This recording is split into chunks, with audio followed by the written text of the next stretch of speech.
100% है जी। ये तो खुलने ही नहीं चाहिए थे जब आप इसके खिलाफ थे और मोहल्लों के अंदर खुलवा रहे हो। ये तो गलत है ना। ये तो बच्चे सब खराब ही होंगे ना, ऊपर फैमिली रह रही है। डीलर और इन सब जैसे प्रॉपर्टी माफियाओं के शिकार हो जाएंगे। शराब नीति इन्होंने लागू की है, ये उनको बिल्कुल पीछे लेनी पड़ेगी, नहीं तो जनता बहुत बुरा जवाब देगी। एक तरफ तो वो पंजाब में कहता है कि नशा मुक्त करूंगा, और इधर ये डबल स्टैंडर्ड की गेम हमारी समझ से तो बाहर है। मैं एक बात और भी कहना चाहूँगी, यहाँ के लोगों ने ये ठानी है कि जब तक ये ठेका बंद नहीं होगा हम किसी भी पार्टी को कहीं भी कोई वोट नहीं देने जाएगा। हमारे पहले दिन से ये ऐलान है। दिल्ली तक पे आप सभी का स्वागत है। मैं हूं सुशांत मेहरा। दिल्ली तक की टीम पहुंची है मुखर्जी नगर की परमानंद कॉलोनी में। मेरे पीछे आप तमाम जो लोग देखेंगे ये यहाँ की आरडब्ल्यूए के लोग हैं। इनका इस बार चुनावों को लेकर के सबसे अहम मुद्दा है दरअसल इनके घर के सामने एक शराब की दुकान जो लिकर पॉलिसी के तहत अब से कुछ दिनों पहले खुली है। इलाके के लोग नहीं चाहते कि यहाँ पर शराब की दुकान जो है वो खोली जाए, क्योंकि शराब की दुकान से इलाके का माहौल जो है वो लगातार खराब हो रहा है। महिलाएं हैं, आरडब्ल्यूए से जुड़ी हुई प्रेसिडेंट हैं आप, आपका नाम? मैं आरडब्ल्यू की प्रेसिडेंट कुसुम शर्मा हूँ यहाँ की। कुसुम जी, चुनाव नज़दीक है, एमसीडी का भी चुनाव नज़दीक है, और इस बार मुद्दा क्या है? आप किन मुद्दों को ध्यान में रख के वोट देंगी? देखिए, सबसे पहला मुद्दा तो हमारा ये शराब का ठेका है। जब तक ये बंद नहीं होगा हम किसी पार्टी को नहीं देखेंगे। यहाँ पे सब आज से 2 हफ्ते पहले एक 6 तारीख को प्रोटेस्ट हुआ था और उससे पहले भी हुआ था, और हमारी जो 6 तारीख का लेटेस्ट प्रोटेस्ट है उसमें हमारी निगम पार्षद पूजा मैदान ने ये कमिटमेंट किया था कि ये जी मैं ये ठेका खुलने नहीं दूंगी, मैं कल ही सील कराऊंगी।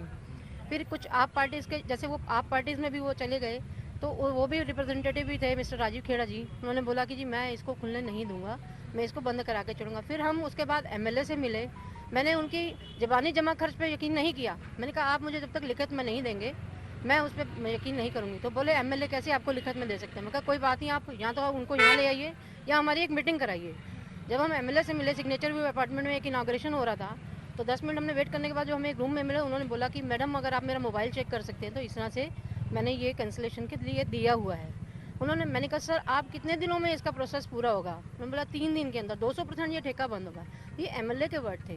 तो मैंने कहा ठीक है, एमएलए बोल रहा है, बहुत बड़ी पोस्ट पे है, तो 3 दिन के बाद हम एश्योर हो गए कि वाकई ये ठेका बंद हो जाएगा।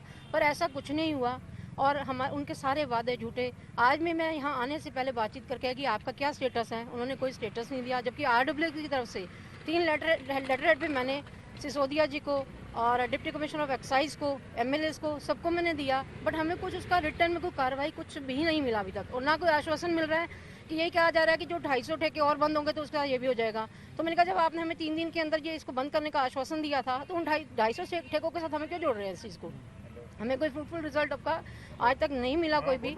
मैं एक ही गुजारिश करूंगी कि इस ठेके को जल्द से जल्द बंद कराया जाए, क्योंकि आप देख सकते हैं कि यहाँ पे सारा इंस्टीट्यूशन एरिया है, इंस्टीट्यूट है, मंदिर सारा इंस्टीट्यूट है, आसपास मंदिर हैं, गुरुद्वारे हैं। जस्ट कॉलोनी के अंदर जाओ तो एक छोटा मंदिर है हमारा, इधर थोड़ा आगे जाए तो वहाँ मंदिर है, पीछे गुरुद्वारा है, ये स्कूल है आगे। तो इसका आने वाली पीढ़ियों के ऊपर बहुत गलत असर आएगा, बहुत बुरा प्रभाव पड़ेगा। सर ये बताइए कि पूरी दिल्ली में, सिर्फ यहाँ पर नहीं पूरी दिल्ली में तमाम आरडब्ल्यूएस इसका विरोध कर रही है, क्या ये मुद्दा है इस बार? बिल्कुल मुद्दा रहेगा सर, ये इस चुनाव में ये मुद्दा रहेगा। जो रिहायशी इलाकों में ठेके खोले गए हैं ये इसका मुद्दा रहेगा। शराब एक मुद्दा है? जी मुद्दा है। आपके हिसाब से है सर मुद्दा क्या? 100% है जी। ये तो खुलने ही नहीं चाहिए थे जब आप इसके खिलाफ थे और मोहल्लों के अंदर खुलवा रहे हो। ये तो गलत है ना। ये तो बच्चे सब खराब ही होंगे ना, ऊपर फैमिली रह रही हैं। अब देखो इस रोड को हर की पौड़ी बोलते हैं, इतनी जागरण चौकियां भंडारे होते हैं, सामने शराब का ठेका होगा, सबके पारिवारिक माहौल है, साथ में पार्लर है, साथ में दूध की डेयरी है, यहाँ सारी फैमिलियां रहती हैं, सबके परिवार हैं। तो यहाँ थोड़ी ठेके उनको अलाउड करने चाहिए। वो करे ठेके, मैं कहता हूँ खुल जाए, चल ठीक है ना, कमर्शियल में खुले ना भैया, यहाँ थोड़ी अलाउड करने चाहिए ठेके।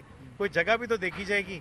और ये गलत है डिसीजन, और ये मतलब ये सच्चाई है कि मैं किसी पार्टी की उससे बात नहीं कर रहा, पर ये मैसेज गलत मैसेज गया है। ये खुद भी वो भी समझते हैं कि ये गलत मैसेज गया है, क्योंकि मेरी भी कई नेताओं उनसे बात तो होती है, वो कहते हैं हाँ ये गलत है मैसेज, हम इसको बंद कराने के लिए कर रहे हैं। सभी यही कहते हैं, अब देखो कब तक बंद होगा। अगला तो कोर्ट से ऑर्डर लाया हुआ है और कोर्ट से आपका धरना भी जारी रहेगा सबका?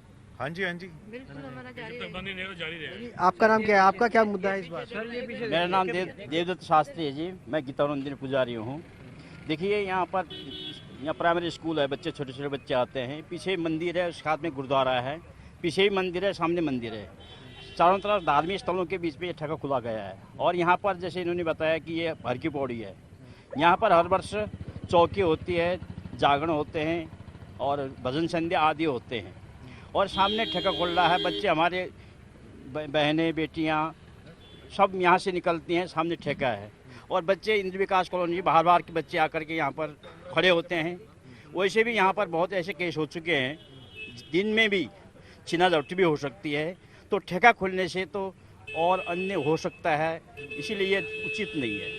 सर चलिए, इन्होंने बताया कि ठेका एक बड़ी समस्या है, एमसीडी का चुनाव है, एमसीडी के भी जुड़े हुए मुद्दे हैं। क्या लगता है आपके इलाके में एमसीडी ने काम किया है, साफ सफाई मुद्दा है या नहीं है इसके लिए?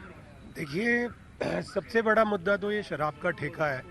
हमारे लिए इस समय सबसे बड़ी समस्या यही है कि हम भी घर परिवार वाले लोग हैं, यहीं पे सब रहते हैं, बिल्कुल बगल में दूध की डेयरी है, तो महिलाएं दूध लेने जाती हैं, सब लोग काफ़ी परेशान होते हैं। पहले ही यहाँ पे ऐसे तत्व घूमते रहते हैं, पहले ही सक्रिय हैं, तो जब से ये ठेका खुला अगले ही दिन यहाँ पे बहुत ज़बरदस्त लड़ाई होगी, दो पक्षों में आपस में ही लड़ गए।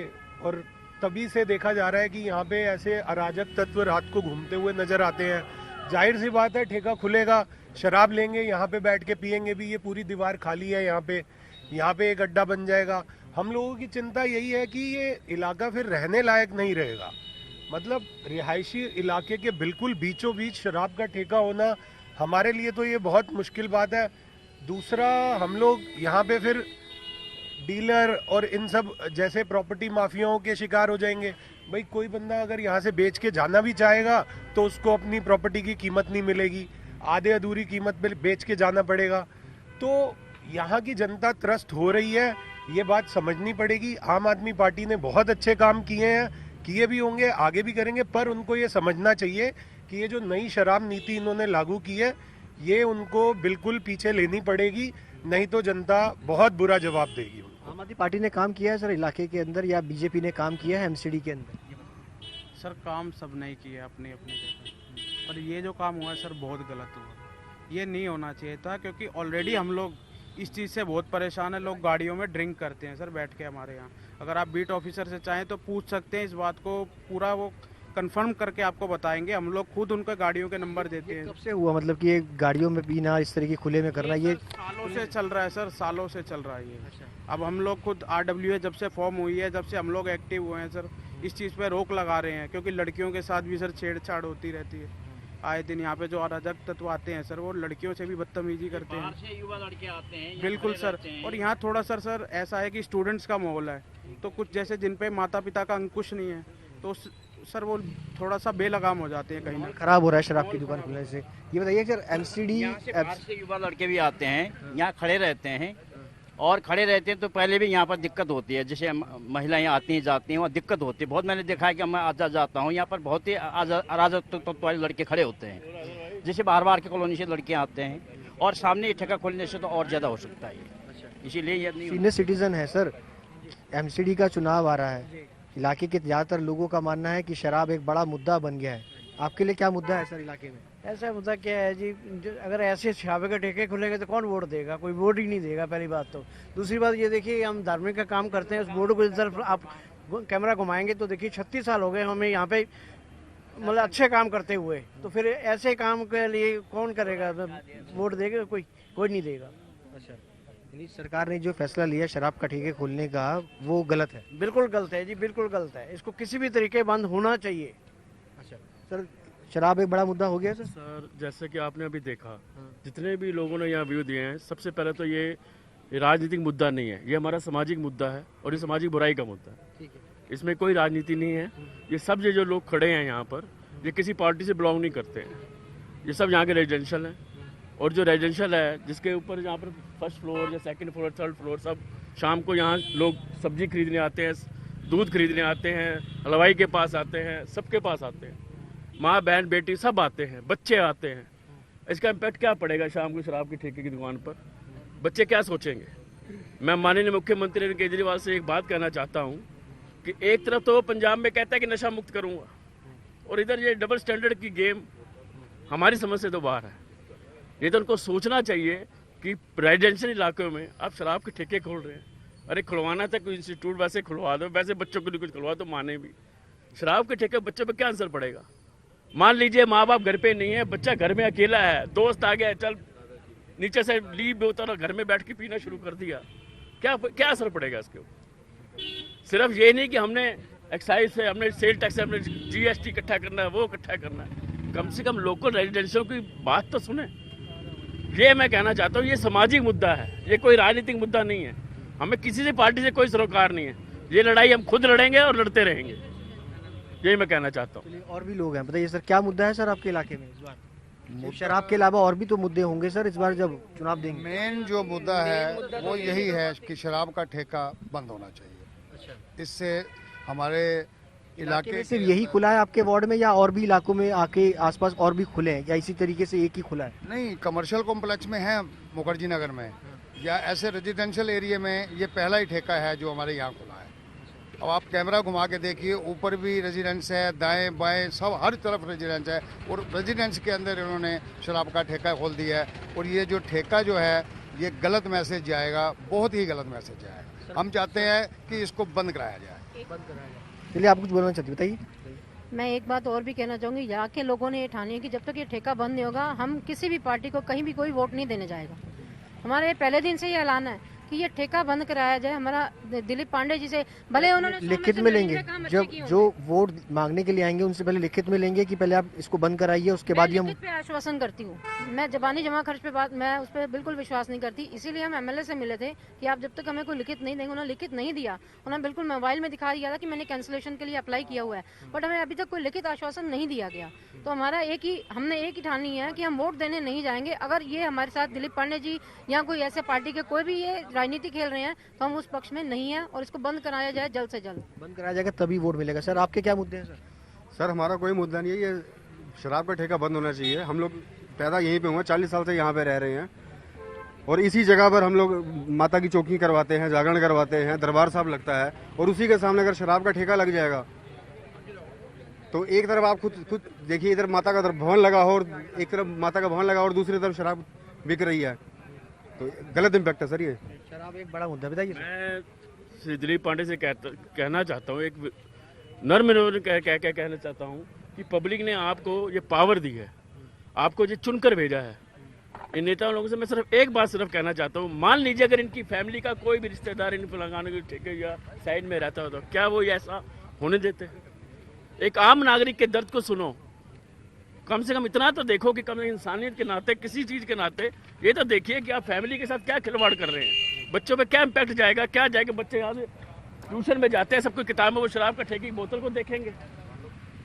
मैं इनसे ये कहना चाहता हूँ कि सिर्फ एक लाइन कि अगर इनकी फैमिली रहती होती तो ये क्या होता, क्या होता? इसका मतलब हम आम नागरिक जो इनको वोट देके जिताते हैं, सब कुछ करते हैं इनके लिए, क्या वो हमारी इतनी सी बात, हम सामाजिक बुराई का विरोध कर रहे हैं, हमसे कोई देन दहेज तो मांग नहीं रहे, सिर्फ यही कहते हैं जो, और ये कानून में कहीं ना कहीं लिखा है, जो कि हम इतने कानून के जानकार नहीं है, लेकिन मुझे पूरा विश्वास है कि जो नीति पब्लिक के हित में नहीं होती, चाहे वो कमर्शियल रोड हो चाहे कुछ हो, वो उसको बंद किया जा सकता है। एक सवाल ये भी है अंकल जी, सरकार ने कहा था कि जब भी कुछ ऐसा काम होगा तो इलाके के लोगों से रेफरेंडम कराया जाएगा, पूछा जाएगा। क्या सरकार में आने के बाद ये पूछा नहीं जा रहा लोगों से? नहीं, मनमानी कर रहे हैं, अपने मनमानी कर रहे हैं। अब जैसे आप प्रत्यक्ष को प्रमाण क्या है, देखो कितने अच्छी हमारे हर साल के साल में 3 प्रोग्राम यहाँ होते हैं, और यहाँ ये सामने होगा तो कितनी बुरी बात है। ये गिरावट वाली बात होगी ना, हम लोगों को देख लो, अब आपके साथ प्रत्यक्ष प्रमाण है सामने, देखो। मनमानी है सरकार के, मानते हैं कि मनमानी, कोई इन्फॉर्मेशन नहीं होती कि यहाँ पे ये ठेका खोला जा रहा है। RWS को किसी तरह का कोई भी इन टच में लेकर कोई काम नहीं किया जाता, जबकि अगर सरकार को चाहिए कि रेजिडेंट्स वेलफेयर एसोसिएशन के साथ संपर्क करके कोई भी आप यहाँ पे काम करते हैं, आप पूछिए तो सही। अगर आप कहते हैं ये आम आदमी पार्टी है, तो आम आदमी पार्टी, हम आम आदमी तो है सब, आपने हमारा कहाँ ख्याल रखा? आम आदमी का कहाँ ख्याल रखा गया जो ठेका खुला गया? तो इसमें हमारा तो बिल्कुल ये नुकसान वाली बात है कि हम नहीं चाहेंगे कि ये ठेका खोले। से पूछा नहीं जाता, और भी लोग हैं सर, आम जनता से पूछा जाता है नहीं पूछा जाता? बिल्कुल नहीं पूछा जाता जी, बिल्कुल अपनी मनमानी चल रही है इस समय। ये शराब का ठेका जब खुल रहा था तो कई लोगों ने पता करने की कोशिश की कि यहाँ पे क्या हो रहा है। भैया डिपार्टमेंटल स्टोर खुल रहा है, भैया ये खुल रहा है, भैया वो खुल रहा है, बरगलाए रखा। जब यहाँ शराब की पेटियां उतरने लगी तो एकदम से लोगों का हुजूम उमड़ पड़ा, पूरा इलाका यहाँ पे इकट्ठा हुआ, सभी लोग आए। मतलब आम आदमी पार्टी के नुमाइंदे भी आए पर विधायक जी नहीं आए। कई फोन किए उन्हें, कई फोन किए कि आप आइए। भाई आप धरने से निकले हुए लोग हो, धरना प्रदर्शन करके आप ताकत में आए, उसके बाद अगर आपको आम जनता यहाँ पे फोन करके बुला रही है, आप बिल्कुल नहीं आए। उसके बाद सभी पार्टियां इकट्ठी हुई, पार्टियों का आपस में तनाव हुआ, सब हुआ, सारी बातें हुई। अंततः क्या हुआ, उसने अपने बाहुबल के पॉलिटिकल पार्टीज भी आप कह रहे हैं कि इसमें कूदने लगी, क्या राजनीति हो रही है इस मुद्दे को लेकर? बिल्कुल ऐसे काम होंगे तो राजनीति तो बिल्कुल होगी, पर अगर ऐसी राजनीति हो जाती है, हम तो कहते हैं कोई बात नहीं, आप राजनीति कीजिए, पर जनता का तो भला कीजिए ना जी। ये ठेका बंद हो जाए, ले लो क्रेडिट, हम कहते हैं ले लो, सब ले लो क्रेडिट, पर ये ठेका बंद होना चाहिए। मुखर्जी नगर की जनता है जो इनकी इस बार चुनावों में सबसे अहम मुद्दा जो है वो यहाँ पर खुलने वाला शराब का ठेका है। इलाके के लोगों का कहना है कि जो भी नुमाइंदा वो यहाँ पर वोट मांगने के लिए आता है तो वो लिखित में आश्वासन दे कि वो इस शराब के ठेके को बंद करेगा। उसी की जनता, उसी को लेकर के यहाँ की जो जनता है वो वोट देगी। कैमरा पर्सन अभिषेक बाई के साथ सुशांत मेहरा, दिल्ली तक के लिए।